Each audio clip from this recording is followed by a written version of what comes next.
নৈহাটি বিধানসভা কেন্দ্র থেকে বিজেপির যুবনেতা ভিকি কুমার সাউ সহ বিজেপি নেত্রী সুমিতা সাউয়ের নেতৃত্বে 40 জন তৃণমূল সহ অন্যান্য দল থেকে প্রাক্তন সাংসদ অর্জুন সিং এর হাত ধরে বিজেপিতে যোগদান। আজকে এই বর্তমানে এখন কিছুজন আসতে পারেনি কাজে, আজকে কিছুজন আসতে পারেনি, কাজের মধ্যে ব্যস্ত রয়েছেন কিছুজনের। তা আমরা 40 জন টোটাল আমরা জয়েনিং করিয়েছি, ঠিক আছে।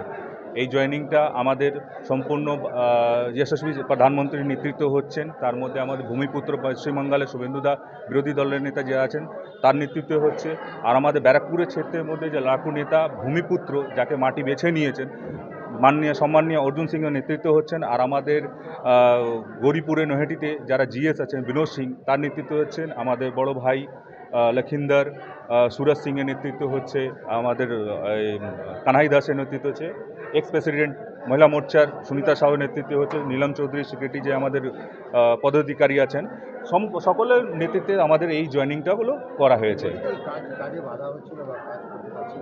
অবশ্যই সে তো স্বাভাবিক, ওদের কাজে মানে যারা মানুষ যদি কাজ করে থাকে, যারা কাজ করে থাকে তাহলে কখনো সেরকম বাধা দেবে না। আমরা যদি কাজ করে থাকি আমরা কখনো বাধা দিতে চাই না।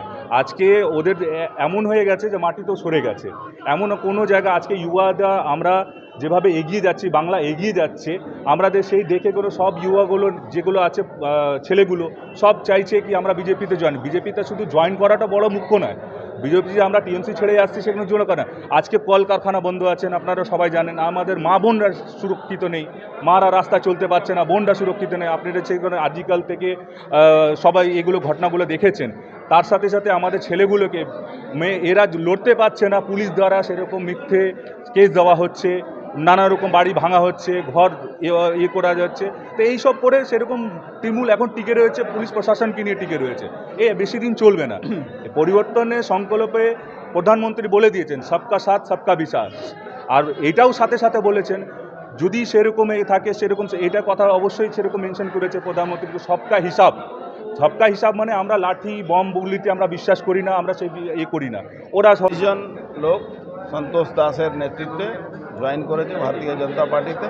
তাদের সবাইকে ভারতীয় জনতা পার্টির পরিবারে আমরা সামিল করেছি। তারা আগামী দিন ভারতীয় জনতা পার্টি হয়ে ইলেকশনে কাজ করবে। নৈহাটিতে আজকে বিকালেও আরও কিছু ভাঙন আছে, আমি আশা করি তৃণমূল শেষ হয়ে যাবে, চিন্তা কোনো। আমডাঙ্গানে কি বলবেন দাদা?